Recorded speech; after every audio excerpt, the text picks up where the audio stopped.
నమస్తే అండి తెలుగు ప్రజలకు. నా పేరు ఎక్సైటివ్ వెంకట్. మనం చూసినట్టయితే నిన్న ప్రముఖ శాటిలైట్ ఛానల్స్లో ఒక వార్త వైరల్ అవుతుంది బాగా. మునుగోడు ఎమ్మెల్యే రాజగోపాల్ రెడ్డి ఒక 15 మంది ఎమ్మెల్యేలతో రహస్య భేటీ జరిపినట్టయితే వార్తలు వస్తున్నాయి. దీని వెనక అసలు ఏం కారణం ఉంది? అలాగే గత కొద్ది రోజుల క్రితం కూడా రాజగోపాల్ రెడ్డి కొన్ని ఫంక్షన్లు బీఆర్ఎస్ పార్టీ సంబంధించిన కేటీఆర్తో కావచ్చు, హరీష్ రావుతో కావచ్చు సన్నిహితంగా ఆయన మాట్లాడిన వీడియోలు కూడా చాలా వైరల్ అవుతున్నాయి. అయితే గతంలో రేవంత్ రెడ్డి పైన కూడా తీవ్రమైన వ్యతిరేకత వస్తుంది. రేవంత్ రెడ్డి సీఎం నుంచి అవుట్, రాజగోపాల్ రెడ్డి సీఎం అంటూ కూడా కొన్ని ఛానళ్ళు కూడా వార్తలు వచ్చాయి. ఈ నేపథ్యంలో రాజగోపాల్ రెడ్డి రహస్య భేటీ నిజంగా జరిగిందా, ప్రభుత్వానికి ఏమన్నా రేవంత్ రెడ్డి సీఎం పదవికి ఏమైనా ముప్పు ఉందా అనే విషయాలు కూడా మనం తెలుసుకుందాం. మనతో పాటు ఓయూ మైపాల్ గారు మనతో పాటు ఉన్నారు, అడిగి తెలుసుకుందాం. అన్న నమస్తే. అన్న నిన్న చూసుకుంటే శాటిలైట్ మీడియా ఛానల్స్లో అన్నిట్లలో కూడా ఒక వీడియో బాగా వైరల్ అవుతుంది. ఎమ్మెల్యే రాజగోపాల్ రెడ్డి రహస్య భేటీ 15 మంది ఎమ్మెల్యేలతో. నిజంగా ఆయన రహస్య భేటీ జరిపాడా? ఒక జరిపితే దానికి కారణం ఏంటి? మరి ఏమన్నా సీఎం కుర్చీకి ఏమన్నా నష్టం వచ్చే అవకాశం ఏమైనా కనబడుతుందా రేవంత్ రెడ్డికి?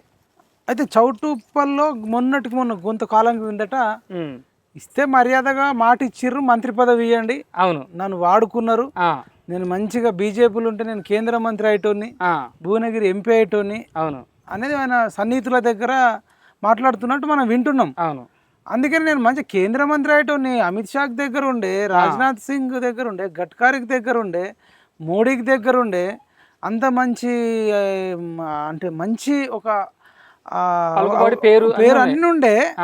అట్లాంటిది నా ఇంటికి వచ్చి ఈ బట్టి విక్రమార్క వచ్చి, తర్వాత రేవంత్ రెడ్డి ఎంపీ టైంలో వచ్చి, అన్నా నువ్వు చామల కిరణ్ కుమార్ రెడ్డిని గెలిపియండి అన్నా, మీరు గెలిపించిన తర్వాత మీరు ఏ మంత్రి పదవి అడిగితే అది ఇస్తా అన్నా అని చెప్పి రేవంత్ రెడ్డి రావడము, తర్వాత బట్టి విక్రమార్క, మహేష్ కుమార్ గౌడ్ గారు, అప్పుడు ఉండే జాతీయ మరి కేసీ వేణుగోపాలరావు లాంటి వాళ్ళు అందరు మాటిచ్చిర్రు. మాటిచ్చి 6 గ్యారంటీల విషయంలో ప్రజలను మోసం చేయడమే కాకుండా సొంత మునుగోడు ఎమ్మెల్యే రాజగోపాల్ రెడ్డి గారు కూడా పచ్చి మోసం చేసిర్రు. అది వాళ్ళ కుటుంబ సభ్యులు కానీ, వాళ్ళ కార్యకర్తలలో కానీ, ఆయనకున్న రాష్ట్ర వ్యాప్తంగా ఉన్న అభిమానులు కానీ, లేకపోతే మునుగోడులో చుట్టుపక్కల నకిరేకల్లో, తుంగతుర్తిలో, నల్లగొండలో, ఆలేరులో, భువనగిరిలో ఆయన గతంలో ఎంపీగా చేసినటువంటి ఆ సెగ్మెంట్లో కావచ్చు, తెలంగాణ వ్యాప్తంగా కావచ్చు, ఆయన అభిమానులు జీర్ణించుకోలేకపోతారు, ఒక మనోవేదన కూడా గురవుతారు. అవును, ఆయనకు ఏంటంటే మంత్రి ఉంటే ఎక్కువ మందికి సర్వీస్ ఇవ్వచ్చు అనేది ఆయనకు ఒక మంచి ఉద్దేశం ఉంటుంది. ఎందుకంటే ఎక్కడ అవినీతి చేయలే. అరే నేను ఇంత మంచోని, నేను ఎక్కడ అవినీతి చేయలే, నేను ఇంకా బెల్ట్ షాపులు కూడా బంద్ చేసిన తెలంగాణ మునుగోడు నియోజకవర్గంలో. తర్వాత వైన్స్ టైమింగ్స్ కూడా మధ్యాహ్నం 1 గంట దాకా తెరవద్దు, ఎందుకంటే అనేక మంది పొద్దున లేవంగానే తాగి చనిపోతున్నారు, యాక్సిడెంట్లు అయి చనిపోతున్నారు, లివర్ ఖరాబ్ అయి చనిపోతున్నారు, హార్ట్ అటాకులతో చనిపోతున్నారు, రోజు సంసారాలు ఆగమైపోతున్నాయి. రోజు కొద్దిమంది ఆయన ఇంటికి పోవడం వల్ల ఎంత చేసే కాడికి కొన్ని వందలాది వేల మందికి సాయం చేసిండు, కానీ ఇంకెంత మందికి చేయాలి? లేకపోతే నేను ఎంత సాయం చేసినా కానీ ఒక మొగ దిక్కుపోతే ఎంత సమస్య ఉంటుంది కుటుంబానికి. కానీ ఇంత పేరు తెచ్చుకున్నా, నాకు తెలంగాణ కాదు ప్రపంచవ్యాప్తంగా తెలుగు వాళ్ళు నన్ను ఇంత అభిమానిస్తుంటే ఈ కాంగ్రెస్ పార్టీ నన్ను ఇంత మోసం చేసిందని చెప్పేసి ఆయనకు చాలా రోజుల నుంచి చాలా మనోవేదనకు గురవుతుండు. ఆయన కానీ వాళ్ళ కుటుంబ ప్రజల కోసం, ప్రజలకు ఏదో చేయాలి, ఆయన ప్రజల కోసం ఇప్పటిదాకా రూపాయి కరప్షన్ చేసినోడు కాదు. ఇప్పుడు జనరల్గా ఒక ఎమ్మెల్యేకు ఒక 3 లక్షల దాకా జీతం ఉంటుంది అనుకో, 3-4 లక్షలు. కానీ ఆయన నెలకే ఆయనకు రెంట్ల ద్వారానో ఎక్కడి నుంచో వచ్చి 20 లక్షల రూపాయలు, నెలకు 20 లక్షలు ఆయన వ్యక్తిగతంగా ఆయనకు రెంట్ల ద్వారా ఇంకా వివిధ రకాల ఆదాయ మార్గాలు వచ్చేది 20. ఆయనకు ప్రభుత్వం నుంచి వచ్చేది 4 లక్షలు, ఆయన వ్యక్తిగతంగా సంపాదించుకుని 20 లక్షలు. ఈ 24 లక్షలు కూడా మునుగోడు నియోజకవర్గంలో మొత్తం ఖర్చు పెడతాడు ప్రజలకే. ఆయన రిటర్న్ పెడతాడు, సొంత పైసలు పెడతాడు బా. అంటే మునుగోడు నియోజకవర్గం కాకుండా ఇంకా తెలంగాణలో కూడా ఎవరైనా ఇబ్బందులు ఉన్నా, అది ఉన్నా, ఇది ఉన్నా, ఇప్పుడు తెలంగాణ ఉద్యమంలో కేసీఆర్కి నమస్తే తెలంగాణకు 5 కోట్లు ఇచ్చిండు అన్న విషయం అందరికి తెలిసిందే. అదని కేసీఆర్ కూడా అంగీకరించిండు, అవును ఆయన ఇచ్చిండు అని చెప్పిండు. ఉద్యమకారులకు సాయం చేసిండు. అప్పట్లో సోనియా గాంధీ గారినే తెలంగాణ ఇవ్వాల్సిందే మేడం, ఇవ్వకపోతే మాత్రం మేము కూడా పోరాటం చేస్తామని చెప్పి సోనియా గాంధీ గారిని ఎదిరించిన వ్యక్తి రాజగోపాల్ రెడ్డి గారు. అవును, అంటే ఆయన క్యారెక్టర్ ఉన్నోడు, నికార్స్ అయినోడు, నిస్వార్థపరుడు, మాట్లాడతాడు, ఉక్కుసూటిగా మాట్లాడతాడు, తెలంగాణ పట్ల కమిటెడ్ ఉన్నాడు, పేద ప్రజల పట్ల ప్రేమ ఉన్నాడు. ఇన్ని ఉన్నా నాకు ఎందుకు ఎమ్మెల్యే అంటే మంత్రి ఇస్తాను మోసం చేసిరు అనేది ఆయనకు ఉంది, ఆయన అభిమానులకు ఉంది. మరి ఆ సందర్భంగా మరి ఇప్పుడు నేను ఆ న్యూస్ చూస్తే నేనే షాక్ అయిపోయినా. 15 మంది ఎమ్మెల్యేలకు ఆహ్వానం అందింది, 9 మందితోని డిన్నర్ ఏదో ఉంది, ఏం మాట్లాడిరు అనేది న్యూస్ వస్తుంది. అవును, నిజమా అబద్ధమా ఏంది వెనకాల? ఇప్పుడు ఆయన ప్లేస్ లా వేరే వాళ్ళు ఉంటే ఈ పాటికి అంటే ఈ రేవంత్ రెడ్డి అనేటువంటి దించేస్టోళ్ళు యాక్చువల్ గా. కానీ ఆయన మంచోడు. అవును, ఆయనకు వెన్నుపోటు రాజకీయాలు తెలియవు, కుట్రలు కుతంత్రాలు తెలియవు, ఏదో అడ్డదారిలో నేను ముఖ్యమంత్రి కావాలనే కోరిక కూడా ఆయనకు లేదు. అవును. మరి మీటింగ్ అయిందా కాలేదా? ఒకవేళ మీటింగ్ అయితే అలా వ్యక్తిగతంగా ఏదైనా స్నేహపూర్వకంగా ఇప్పుడు మనం యూట్యూబ్ ఛానల్ ఉన్నాం, అవును, ఒక 10 మంది ఛానల్ కలిసి ఏదైనా సందర్భం వస్తే కలుస్తాం.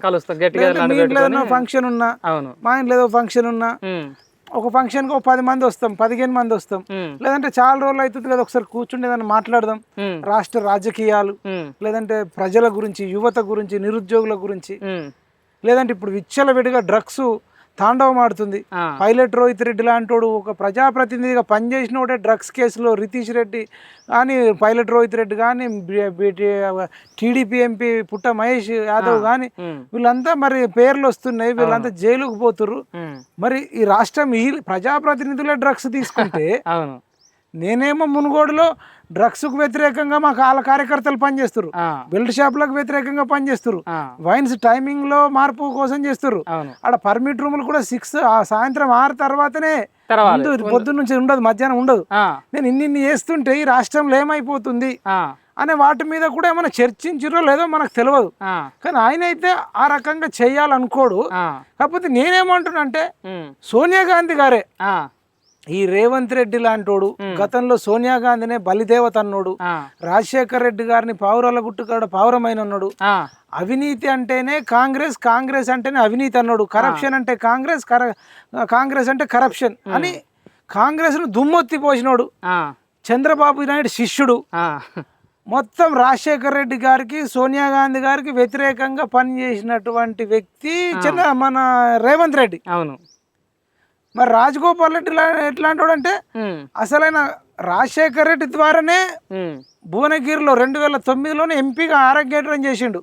అంత తెలంగాణ ఉద్యమం నడుస్తున్న టైంలో కూడా రాజగోపాల్ రెడ్డి గారు భువనగిరిలో భారీ మెజారిటీతోని, లక్షలలో మెజారిటీతోని అంత తెలంగాణ ఉద్యమంలోనే గెలిచి రాజశేఖర్ రెడ్డి గారే షాక్ అయిపోయేటట్టు, ఆశ్చర్యపోయేటట్టు గెలిచిండు. అంటే ఈయన రాజశేఖర్ రెడ్డి శిష్యుడు, రాజగోపాల్ రెడ్డి గారేమో రాజశేఖర్ రెడ్డి శిష్యుడు, రేవంత్ రెడ్డి ఏమో చంద్రబాబు నాయుడు శిష్యుడు.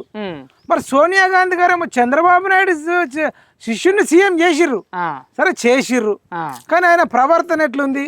ముఖ్యమంత్రి ఆయన ఉంచుకున్నాడు, విద్యాశాఖ ఉంచుకున్నాడు, మున్సిపల్ అండ్ అర్బన్ డెవలప్మెంట్ ఉంచుకున్నాడు, హోంశాఖ ఉంచుకున్నాడు. ఇన్ని శాఖలు ఉంచుకొని కొండల్ రెడ్డిని, తిరుపతి రెడ్డిని, వాళ్ళ తమ్ముళ్ళు ఇంకో ఒకరిద్దరు ఉన్నారు వాళ్ళు, వేం నరేందర్ రెడ్డిని, వీళ్ళంతా దోపిడికి ఎగబడుతున్నారు. గంజాయి, డ్రగ్స్, బెల్ట్ షాపులు విచ్చలు విడిగపోతుంది. చంద్రబాబు నాయుడు శిష్యుడేమో ఇన్ని అరాచకాలు చేస్తుంటే రాజశేఖర్ రెడ్డి శిష్యుడేమో పాపం రాజశేఖర్ రెడ్డి చనిపోయిన తర్వాత కూడా బ్రాహ్మణ వెళ్ళంలా వాళ్ళ గ్రామంలో ఒక అర్ధెకరం దాకా భూమి తీసుకొని సొంత డబ్బులతోని ఒక 20 లక్షలు పెట్టి భూమి కొని, అంటే భూమికి విగ్రహానికి కలిపి ఒక 20 లక్షల దాకా, అంటే ఒక 10 లక్షల దాకా విగ్రహం, 10 లక్షల దాకా ల్యాండ్ అనుకో. రాజశేఖర రెడ్డి గారికి తెలంగాణలో అంత పెద్ద విగ్రహం, అంత పెద్ద స్థలంలో తెలంగాణ రాష్ట్రంలో ఎవడు కట్టాలి ఏ నాయకుడు మళ్ళీ సొంత డబ్బులతోని. జనరల్గా రాజశేఖర రెడ్డి గారికి ఎక్కడన్నా చౌరస్తాల దగ్గర కానీ ఇంకో దగ్గర కానీ గ్రామ ప్రజలు కలిసో, ఆ మండలంలో కలిసో అప్పుడు కట్టించారు.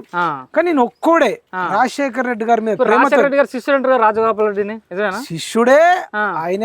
వాళ్ళిద్దరు ఇప్పుడు రాజశేఖర రెడ్డి ద్వారానే భువనగిరిలో వచ్చి ఎంపీగా మొట్టమొదటిసారి భారీ మెజార్టీతో గెలిచిండు. రాజశేఖర్ రెడ్డి గారికి కూడా కాంగ్రెస్ పార్టీ కష్టంలో ఉన్నప్పుడు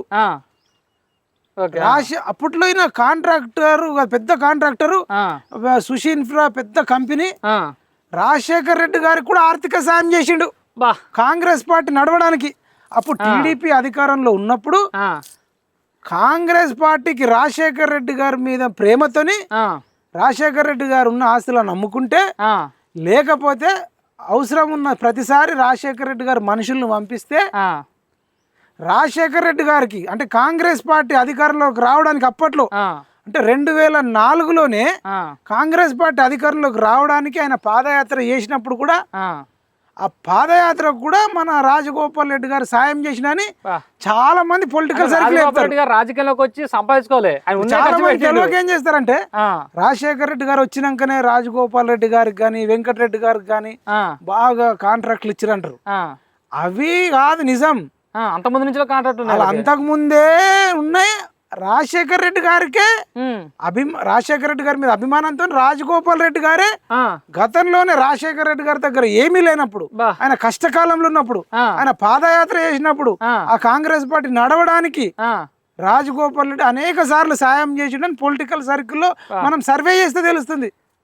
అంటే ఇంత లెజెండరీ, ఇంత బ్యాక్గ్రౌండ్ ఉన్న వ్యక్తికి మంత్రి పదవి ఇవ్వకుండా అసలు కేసీఆర్తో అంటగాగిన జూపల్లికి, తుమ్మలకు, తుమ్మల నాగేశ్వరరావుకు, జూపల్లి కృష్ణారావుకు, పొంగులేటి శ్రీనివాసరెడ్డికి, గిట్లాంటి వాళ్ళకు, కొండా సురేఖ లాంటి వాళ్ళకు, వాళ్ళంతా ఒకప్పుడు బీఆర్ఎస్ లో పదవులు అనుభవించిన వాళ్ళే, మళ్ళా వాళ్ళకు మంత్రి పదవులు.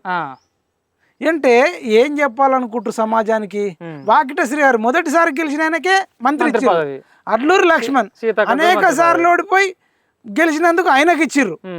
సీతక్కకి ఇచ్చారు. సీతక్క మరి ఇచ్చిన ఓకే. మరి రాజగోపాల్ రెడ్డి గారు నికార్సైన కాంగ్రెస్ నాయకుడు, సీతక్క మళ్ళీ టీడీపీ నుంచి వచ్చిన. అవును, రేవంత్ రెడ్డి టీడీపీ నుంచి వచ్చిన. రేవంత్ రెడ్డి టీడీపీ వచ్చిన. ఈ బట్టి విక్రమార్క కూడా సమైక్యవాది, తెలంగాణకు వ్యతిరేకంగా మాట్లాడినాడు.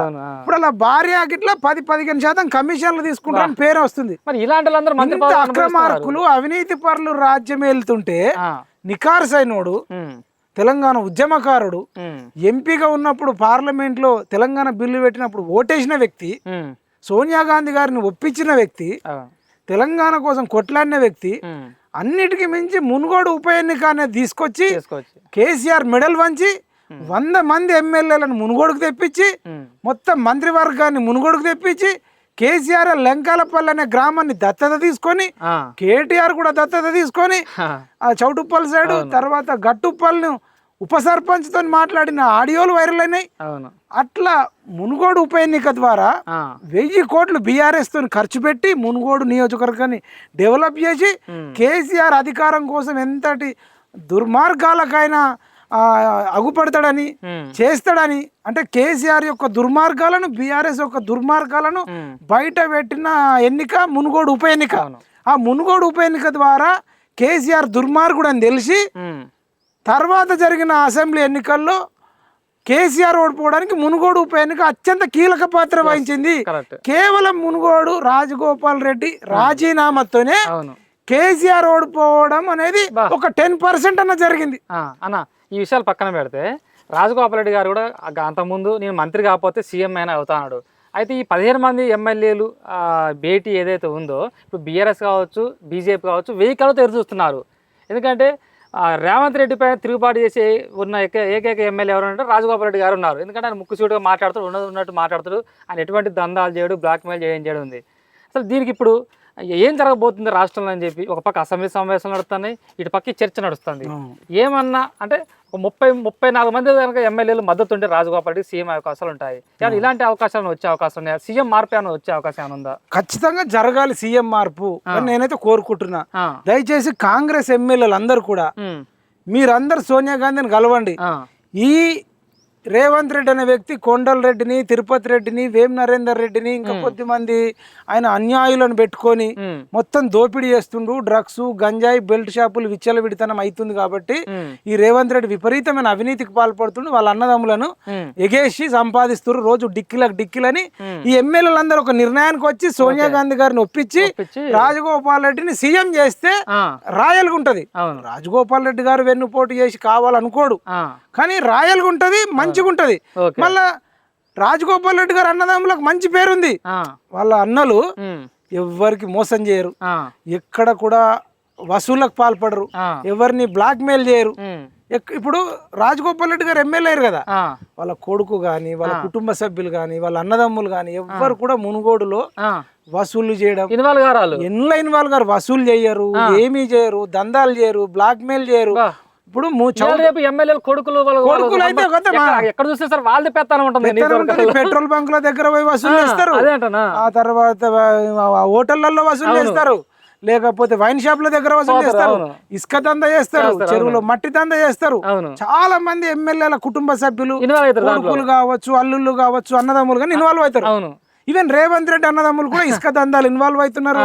అనేక మెడికల్ మాఫియా దగ్గర డబ్బులు తెచ్చుకుంటున్నారు, రియల్ ఎస్టేట్ మాఫియా దగ్గర డబ్బులు తెచ్చుకుంటున్నారు, బ్లాక్ మెయిల్ చేస్తున్నారు, బెదిరింపులు చేస్తున్నారు, రకరకాలుగా చేస్తున్నారు. లాస్ట్ కొండారెడ్డి పల్లెలో ఒక మాజీ సర్పంచ్ల వేధింపులు భరించలేక 80 ఏళ్ళు అయినా ఊరేసుకొని చచ్చిపోయిందంటే, అంటే కొండారెడ్డి పల్లెకి పోతే ఒక రౌడీజం ఇట్లా కనబడుతుంటదట. ఎవడన్నా పోతే మన ఒక రాజ్ కుమార్ అని ఒక అబ్బాయి 100 న్యూస్ అబ్బాయి పోయిండు, రాజగోపాల్ రెడ్డి గారి మీద అభిమానంతో, ఆయన జర్నలిస్ట్ 100 న్యూస్ అని ఉంటది, రాజ్ కుమార్ అబ్బాయి. పోతే రేవంత్ రెడ్డి కొండారెడ్డి పల్లెకి పోయిండు, హేడ ధర్నా చేస్తా, మీరు రాజగోపాల్ రెడ్డి గారికి మాట ఇచ్చిర్రు, మంత్రి ఇస్తాను మాట ఇచ్చిర్రు, ఎమ్మెల్యేగా మరి గెలిచిండు, కొద్దిమందిని గెలిపించుకున్నాడు, ఎంపీగా చామల కిరణ్ గెలిపించిండు, ఆయనకు మోసం చేస్తున్నారు అని చెప్పేసి డైరెక్ట్ కొండారెడ్డి పల్లె రేవంత్ రెడ్డి ఇంటికే పోయిండు. పోతే పోలీసు వాళ్ళు వచ్చి ఆ వీడియోలన్నీ డిలీట్ చేసి, తర్వాత అనేక మంది ఒక మూకా వచ్చి అసలు ఇంకా బెదిరింపులకు పాల్పడి వీడియోలన్నీ డిలీట్ చేసి ఆయన పంపించి నిరసన వ్యక్తం చేసుకోవచ్చు. చేనిస్తలేడు కదా, చెప్పేది వేరు చేసేది వేరు. మరి ఇప్పుడు రేవంత్ రెడ్డిదేమో రౌడీస్ అని నమ్ముకుంటాడు, బ్లాక్ మెయిల్ నమ్ముకుంటాడు. కానీ రాజగోపాల్ రెడ్డి వారి ఇంటికి ఊరికి పోయినాం అనుకో, బ్రాహ్మణ వెళ్ళంకు ఎవడే పార్టీలన్నా తిరగొచ్చు, ఎవడేదన్నా చేసుకోవచ్చు, పూర్తి స్వేచ్ఛ. ఎవరిని ఒక మాట అన్నారు, ఎవరిని బెదిరియరు, ఎవరిని తిట్టరు. వాళ్ళు ఎంత గొప్ప వాళ్ళు అంటే, బ్రాహ్మణ వెళ్ళంకు ఒక ప్రాజెక్ట్ ని తీసుకొచ్చారు రాజశేఖర రెడ్డి గారిని ఒప్పించి. కొండారెడ్డి పల్లకి నేను ప్రాజెక్ట్ తెచ్చింది లేదేం లేదు, బ్రాహ్మణ వెళ్ళంకి ఒక ప్రాజెక్టు తెప్పించి దాన్ని మొత్తం డెవలప్ చేసి కొన్ని లక్షల ఎకరాలకు సాగునీరు అందిస్తున్న మరి రాజగోపాల్ రెడ్డి గారు వాళ్ళ బ్రదర్స్, అంటే అందులోకేమో మంచి నేపథ్యం ఉంది. రేవంత్ రెడ్డి బ్రదర్స్ కేమో మొత్తం చెడు ఉంది. మంచోడిని సీఎం చేస్తే తెలంగాణ రాష్ట్రం అంతా బాగుపడుతుంది. కాంగ్రెస్ ఎమ్మెల్యేలు ఇకనైనా మీకు అర్థమవుతుంది, తెలంగాణ బాగుండాలంటే రాజగోపాల్ రెడ్డి గారిని సీఎం చేసుకుంటేనే మంచిగా ఉంటది. సోనియా గాంధీ గారికి ఇన్ఫర్మేషన్ పోవాలి, మీ రాజగోపాల్ రెడ్డి గారిని వేసుకొని ఇక్కడ తెలంగాణలో బెల్ట్ షాపులు, గంజాయి, డ్రగ్స్ అన్ని బంద్ చేసి వైన్స్ టైమింగ్స్ అంతా కంట్రోల్ తీసుకొస్తే మీకు తెలంగాణ మోడల్ అవుతుంది. ఈ తెలంగాణ మోడల్ బట్టి మీ రాహుల్ గాంధీని ప్రధానమంత్రి చేయాలని చెప్పుకున్నా ఎవడన్నా నమ్ముతాడు. కానీ రేవంత్ రెడ్డిని డ్రగ్స్, గంజాయి, ఈ హైడ్రా రంగనాథ్తోని సెలెక్టివ్ గా పేదోళ్ళై ఏమో కూల్చేయడం, ఉన్నోడి ఏమో ఉంచడం. శ్రీ ఆదిత్య కన్స్ట్రక్షన్ నార్సింగ్పల్లి వాడు మూసిల్నే కట్టిండు, వాడిని కూల్చకుండా పేదోళ్ళది కూల్చడం. అంటే మొత్తం వివక్ష, విచ్చలవిడితనము, దోపిడి, దొంగలు ఇవన్నీ చేస్తున్న రేవంత్ రెడ్డిని మార్చాల్సిన టైం వచ్చిందంటారు. మార్చేయాల్సిన సమయం ఆసన్నమైంది. కేసీఆర్ పేగులు మెడలు వేసుకుంటా అంటాడు, ఆన్ని అరెస్ట్ చేస్తా, వీడిని అరెస్ట్ చేస్తా అంటాడు. కేసీఆర్ అరెస్ట్ చేయడు, ఎవరిని అరెస్ట్ చేయడు. కేటీఆర్ తో హరీష్ రావుతో కుమ్మక్కైండు, అందరితో కుమ్మక్కైపోయి బాగా డబ్బులు సంపాదించుకుంటున్నాడు. కాబట్టి రేవంత్ రెడ్డిని ఇమీడియట్ గా సీఎం పదవి నుంచి మార్చి రాజగోపాల్ రెడ్డి గారికి వచ్చేటట్టు, అయినా సీక్రెట్ మీటింగ్ పెట్టిండాలే తెలియదు, కానీ ఎమ్మెల్యేలు అందరు పెట్టుకోవాలి సీక్రెట్ మీటింగ్ పెట్టుకొని. ఈ రాష్ట్రం బాగుపడాలంటే రేవంత్ రెడ్డి మారాలి. రేవంత్ రెడ్డి హటావో, తెలంగాణ బచావో. రైట్, ఇది చూసాం కదా. ఏదైతే నిన్న కొన్ని శాటిలైట్ ఛానల్ వచ్చిన కథనాలు, ఎమ్మెల్యే రాజగోపాల్ రెడ్డి 15 మంది ఎమ్మెల్యేలతో రహస్య భేటీ పైన చర్చ మహిపాల్ యాదవ్ అన్న కూడా చెప్పడం జరుగుతుంది. ఎందుకంటే ఎమ్మెల్యేలు అందరూ కూడా రాజగోపాల్ రెడ్డి మద్దతు ఉండి ఢిల్లీ వెళ్ళి సోనియా గాంధీ కలిసి, ఎందుకంటే రేవంత్ రెడ్డి పరిపాలన పైన వ్యతిరేకత వస్తుంది, రాజగోపాల్ రెడ్డి లాంటి ఒక మంచి వ్యక్తికి సీఎం పదవిస్తే రాష్ట్రమే బాగుపడుతుందంటూ మహిపాల్ గారు చెప్పడం జరుగుతుంది. చూద్దాం మరి మరికొద్ది రోజులు ఏం జరుగుతుంది. తెలంగాణ రాష్ట్రంలో అయితే మొత్తానికైతే హాట్ టాపిక్గా మారింది. సీఎం మార్పు పైన మొత్తానికైతే చర్చ నడుస్తుంది. రేవంత్ రెడ్డి అవుట్, రాజగోపాల్ రెడ్డి సీఎం అంటూ కూడా కొన్ని కామెంట్స్ వస్తున్నాయి. దీనిపైన మరికొద్ది రోజుల్లో అయితే మనకి తెలియనుంది. మొత్తానికైతే తెలంగాణ రాష్ట్రంలో సీఎం మార్పు తథ్యమంటూ అయితే మనకు కనబడుతుంది.